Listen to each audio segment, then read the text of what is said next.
সাস্টের বিগত 10 বছরের কোয়েশ্চেন ধরে ধরে শেষ করছো। প্রত্যেকটা চ্যাপ্টার ওয়াইজ আমরা বিগত 10 বছরের কোয়েশ্চেন খুব ভালো মতো সলভ করাই দিছি, খুব ভালো মতো।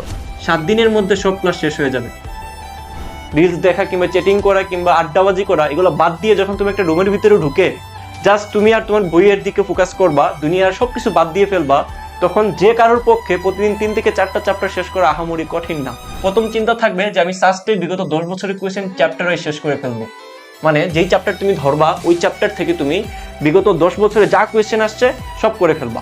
তুমি যেটা করবা এই যে একদম 19-20 থেকে শুরু করবা, মানে প্রবলেম সলভ করা। এটা নিউটনের বলবিদ্যার উপরে একটা ক্লাস ছিল।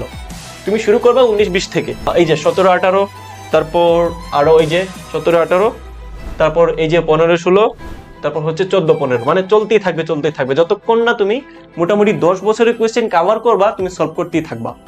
7 দিনের মধ্যে সব ক্লাস শেষ হয়ে যাবে। তাহলে এই 7 দিনের মধ্যে যদি সব ক্লাস শেষ হয়ে যায়, দ্যাট মিনস কি শেষ হয়েছে বলো তো? দ্যাট মিনস তুমি ফুল সিলেবাসের উপরে যতগুলো চ্যাপ্টার আছে সবগুলো চ্যাপ্টার তুমি সাস্টের বিগত 10 বছরের কোয়েশ্চেন ধরে ধরে শেষ করছো। এবং সবগুলা টাইপ আমরা নেইনি, যে টাইপগুলো খুব বেশি ইম্পর্টেন্ট পরীক্ষার জন্য ওইটা নিছি। সহজ যেটা আছে এটা তো তুমি নিজেই পারবা, বাট তুমি নিজে যেটা পারবা না এবং পরীক্ষায় আসার মতো ওইটাই আমরা কিন্তু সলভ করাই দিছি। তাহলে তোমার কিন্তু 7 দিনের ভিতরে পুরো সিলেবাস শেষ হয়ে যাচ্ছে, তাহলে তুমি নিজে কেন পারবা না?